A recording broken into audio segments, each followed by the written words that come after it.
Probably you know the Mayo Clinic in the USA, world famous for its research and especially for its innovations. There's also now a Mayo Clinic Platform. And the use of data of the Mayo Clinic is now also in the Mayo Clinic Platform and can use in a lot of countries. Because they noticed that sometimes collaboration between industry, governments and healthcare clinics hampers. Well, the driving force behind the platform is John Halamka. John, where are you? Please come already on stage. And he is the president of the clinic, and he will talk about AI, how it's going to be safe. And I always wonder, and that I will ask to a lot of people, who will own all those data? I think maybe you have the answer. Well, absolutely. I'll do my best. If you need your slide, you can push it over here. Huh? Your audio. Oh, sorry. Tato? I'm very agile. It's all Okay. good. So what a wonderful introduction that we've had from Bianca, Helen, and Lucian. I have traveled to 21 countries in 2024. I have talked to government, academia, and industry leaders. And what I would tell you in direct answer to your question is no hospital CEO wakes up saying, you know what I need? AI. No, they have other challenges. As we heard, reimbursement challenges, margins are thin. Workforce challenges, hiring, recruiting, and retaining experts. Burnout because of the burdens of COVID, the burdens of administration, as we've heard, nurses and doctors are having a hard time delivering the services demanded of them. So the question they're asking is, oh, do you have any solutions to those basic business problems? But there is a worse crisis facing us, and I think we heard this from the speakers, and that is, what is the birth rate of the Netherlands today? 1.6. Well, at least that was 2022, maybe less now. So what does this mean? Longevity is causing us to live into our 80s, but birth rates in most industrialized societies are less than 1.5. We are not going to have enough caregivers to deliver on the needs of those who are aging. So here's the interesting challenge. Unless we work today to start building for that future 10 or 15 years from now, we are not going to be able to have a sustainable healthcare system. So if there's anything that I can convince you with, there's a sense of urgency that we need to act.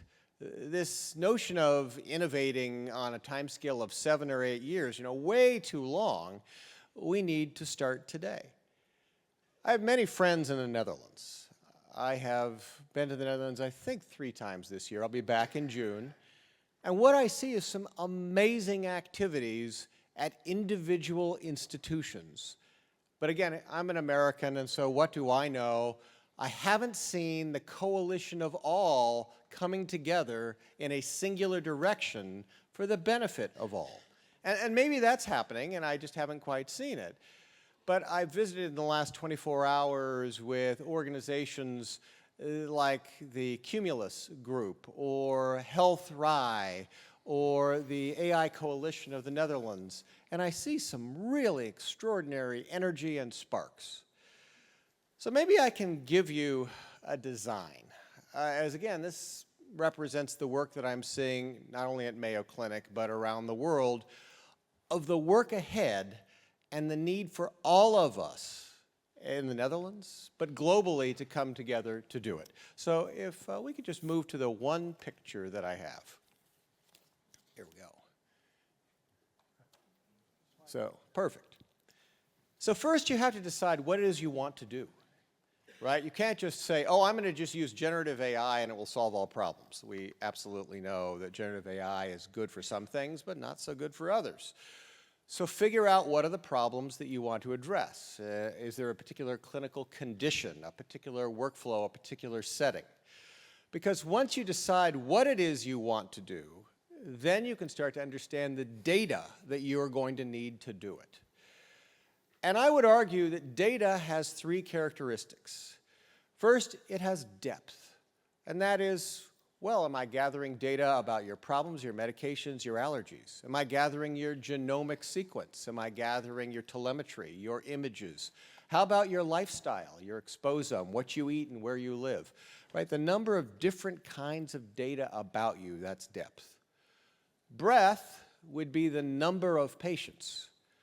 And we all know that if we're going to deliver algorithms that are fair, appropriate, valid, effective, and safe, you're going to need a lot of patients. It's probably not good enough to develop a model based on a few thousand. And you're going to want heterogeneity. Now, if I develop a wonderful algorithm at Mayo Clinic, and we have 250 validated algorithms, a number through FDA and CE, is it going to work in the Netherlands? I don't know. I mean, it could cause harm. And the only way to find out is to work with collaborators in the Netherlands who will test these algorithms and look for bias and mitigate that bias. Okay, so we start with defining the problem and then selecting the data we're going to need. Mayo has 10 million patients. And so the question we ask is, well, what do the patients want? Are the patients okay with us taking the data of their experiences, de-identifying that data, and then using it to help care journeys of patients in the future? So we asked them. And of the 10 million patients, about 3,000 opted out. It's okay. You know, you can opt out at any time. And so if the data is now consented, we de-identify it, we protect it, because privacy protection is paramount. And we decide what projects, using governance, we'd want to do and not. So if an insurance company came to us and said, we want to build a great AI model to pay Walmart less, they didn't, I made that up. We wouldn't want to participate, right? So you decide from governance what models you'll want to work on and not. Mayo took its 10 million patients, de-identified the structured information, those problems and meds, allergies, and notes, from January through April of 2020. De-identifying structured information, at least in the US regulatory environment, not so hard. You have to remove 18 identifiers like name, address, medical record number, that sort of thing, and then it's considered de-identified. But I would argue 80% of the learning that we can take from our healthcare system is in the unstructured notes. That clinician describing your signs, your symptoms, your journey, the operative note, maybe even notes contributed by the patient. And I know Dave DeBronkart is here, so I'm sure he'll talk about some open notes work we've done. How do you de-identify a note? Well, what if a note had no names and no addresses, but it just said, you know, this leader in the Netherlands of health, welfare, and sport? Well, is that de-identified? Probably not. I mean, there may be multiple people who have served in that capacity, but it isn't a lot. So what you have to do is use natural language processing and machine learning to read billions of notes and then remove things like job role, geography, and familial relationships. And we did this, and we call it hiding in plain sight. So instead of having a specific, you know, this minister of health, welfare, and sport, it would say, this government leader. Oh, well, there are lots of those. That's not specific enough to re-identify. But this challenge does get harder as you go through all the different data types. So take x-rays, images. Well, okay, you could scan an image to see if it had a printed name or medical record number and remove that. But what about a head CT? Oh, it's just a bunch of thin slices. You know, how could that be re-identified? Well, as any engineer in the audience would know, because we've got Philips here, all you do is use Terra Recon, do a 3D reconstruction of the thin slices of a head CT or MRI, and you have a face. And we actually did this. 27% of the time, we can re-identify a person based on internet photos of them by reconstructing their radiology images. Oh, well, then you have to do things like blur your radiology images so you can't regenerate a face. And you go through every data element that you're storing, And from a regulatory GDPR, in your case, or EU AI law, or various cultural expectations, you de-identify it to a point where people are comfortable the data could be reused, and they do not have to fear a privacy breach. Genomics, that's another interesting challenge. What's the definition of a de-identified genome? And in our case, what we said is, well, I was the second human sequenced in the Human Genome Project. My data has been public for 15 years. It's not caused me any harm, but maybe you don't feel the same way, and you don't want to release your genome. Things like biomarkers, subsets, pieces of the genome that are, again, so common among humans, they are not going to be re-identifiable. That you could probably do. Okay, so you curate data. Mayo now, 10 million patients, de-identified, moved into the cloud. But as I said, even 10 million patients at Mayo isn't sufficient to develop algorithms that are going to work globally. So we started to talk to other healthcare systems. And Mercy Health, largest faith-based system in the US, 15 million patients. University of California, 15 million patients. Albert Einstein in Brazil, UHN in Canada, in Toronto, Sheba in Israel, the country of Singapore, the country of South Korea. All of these have now joined our federated network of de-identified data that is a peer-to-peer way for all these country-scale organizations to work together. And to clarify, this isn't a product I'm selling you. I'm not here to sell you anything. It's a set of data standards, very similar to what you are going to do with the European Health Data Space, to say we're going to move all the data from our institutions or our country into a container under our control. This is not being sent outside of the country. It's not being put into some central database. Very federated. So what that means is if all the data is in the same form, and all of the data has governance and controls that are common across all of these countries, the ability then to take an algorithm from one country, test it in another country, or be able to work together collaboratively for investigation, not just AI, becomes much easier. And so as of today, we have about 100 million patients, birth to death, de-identified records spread across the world.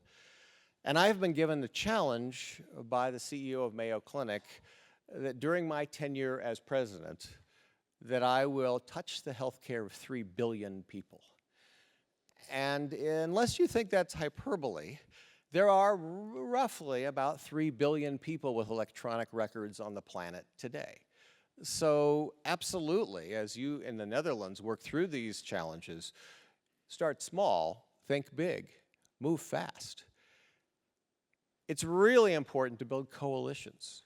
It's really important to work together at country scale if you're going to achieve some of these goals.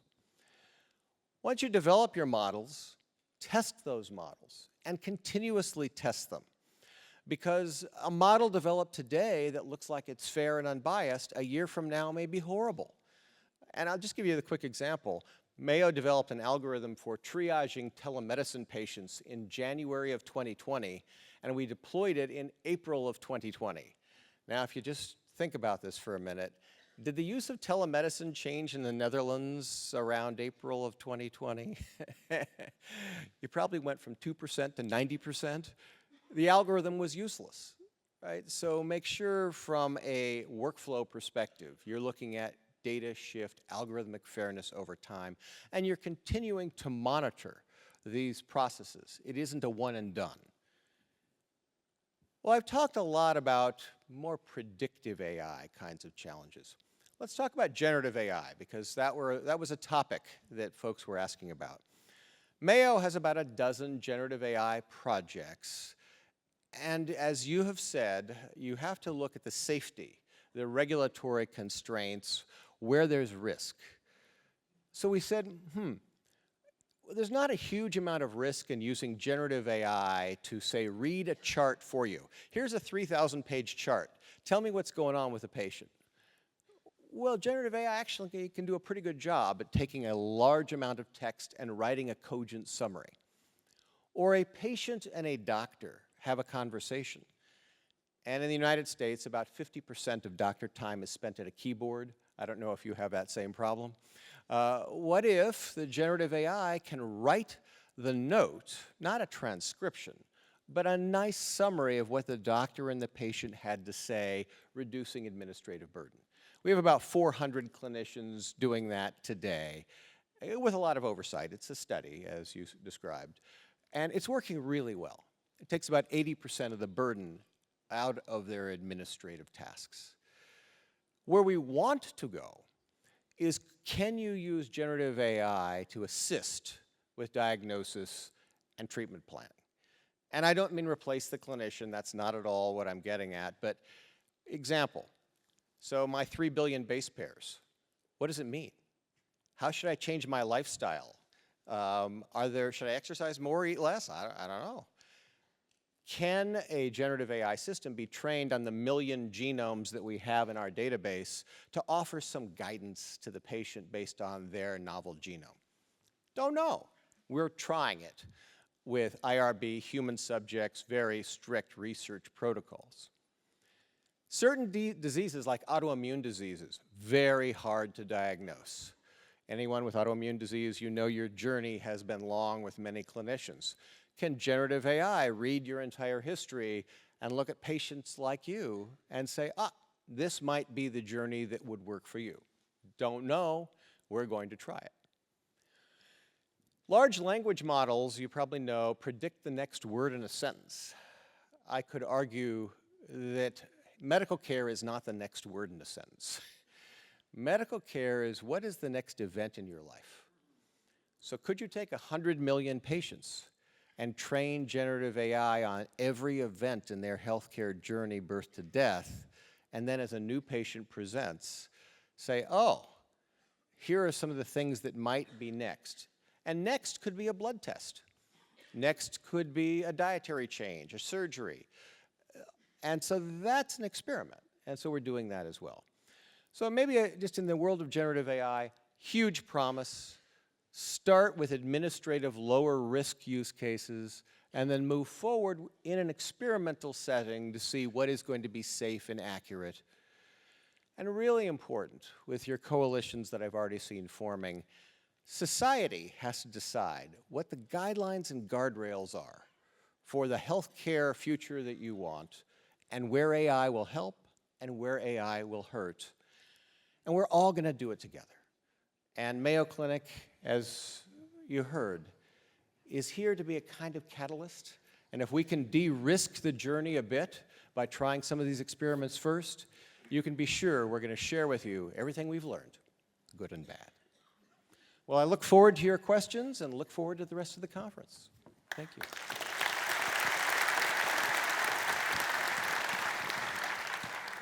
So there's a lot of, John, a lot of trial and error to do. Well, absolutely. But do you have an example for us which you think is so thrilling and has so much perspective at the moment? Well, sure. So let me give you just a couple quickly. No, only one, then we go to the questions in the room. Yeah, well, very, very short. So my father-in-law died 10 years ago of stage 4 pancreatic cancer. For those of you who've had family members or friends with pancreatic cancer, you know it's diagnosed late, and by that time there's very little cure that's possible. Mayo Clinic has developed an algorithm that can look at abdominal imaging and diagnose pancreatic cancer 2 years before any human at stage 0 and achieve cure. And so suddenly we're seeing AI, and it's pattern matching, it's looking at things humans can't quite see. AI can augment human decision-making and prevent disease or diagnose it when it's curable. And you can use them nowadays in your clinical practice. That's allowed. Oh, well, absolutely. Again, it goes through FDA or CE approval, but it's clinical approved trials. by the FDA now. Yeah, and so we have all of these in clinical practice today. Okay. Questions? Probably a lot, or not? Don't be shy. Come on, it's 3 in the morning for me. Yeah. I see one question. Mag ik even uw tas weg? Ja, dank u.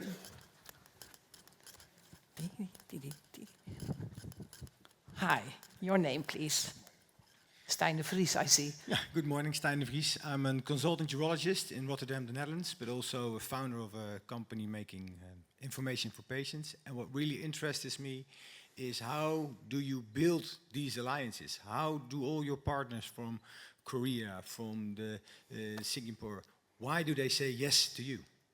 Why do they want to Sure. join? Well, sure, but let me answer that. I know you don't want me to answer, Maria, in two ways, but I'll give you two quick examples. So about 2 years ago, a number of us thought if we're going to do AI to scale, it's going to take a village. We're all going to have to come together to decide as societies. So we started with 6 organizations.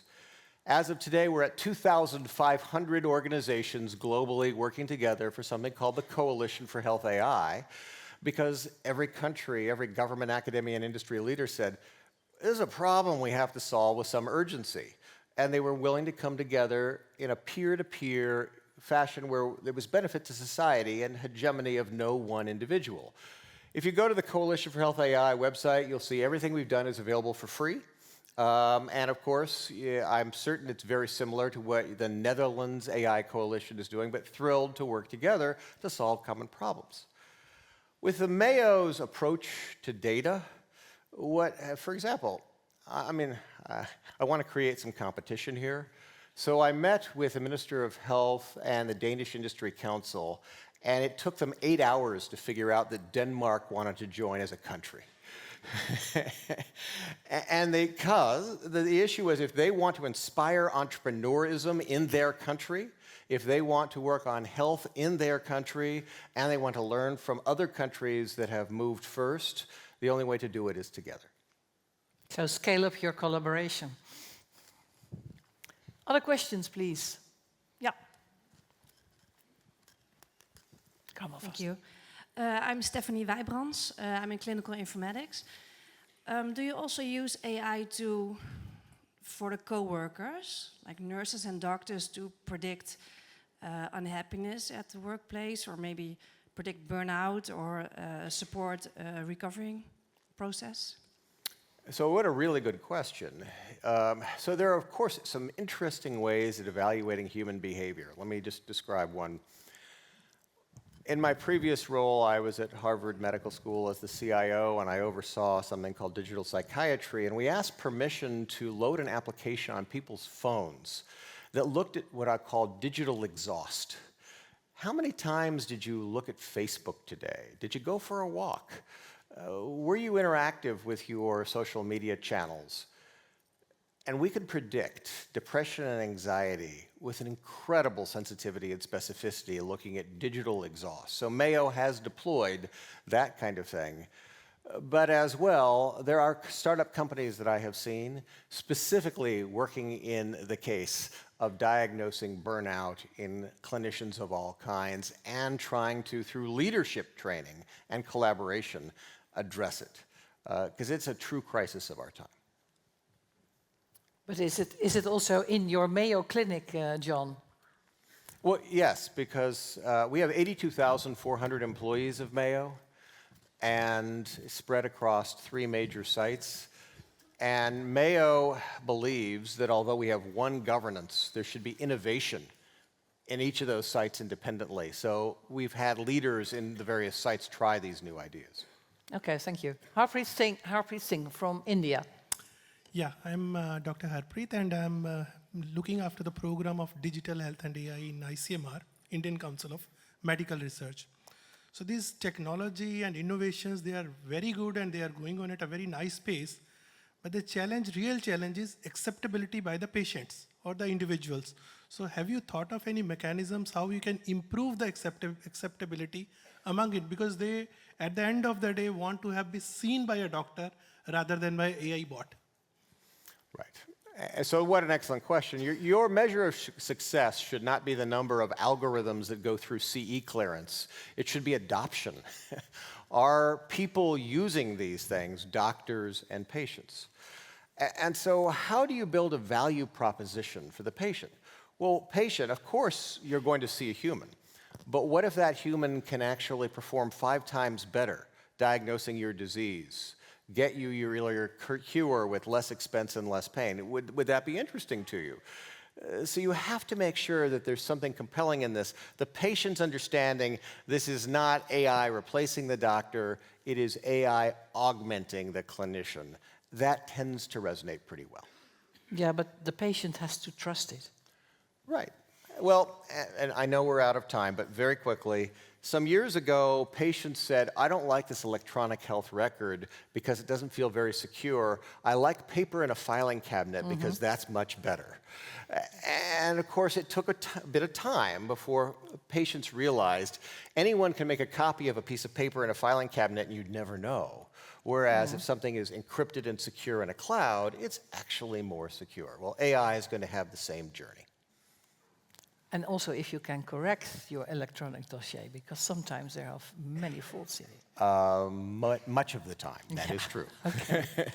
John, thank you so much for joining us. Thank you. And please, at 12:30, he is also in a seminar together with KBL Sprier. Exactly.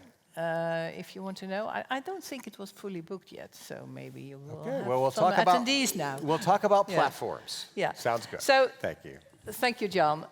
So it's time now to grab a cup of coffee or whatever and to go to all the seminars which you already have booked. And if you have some choices in your head and you want to see one of the keynote speakers, that's also possible.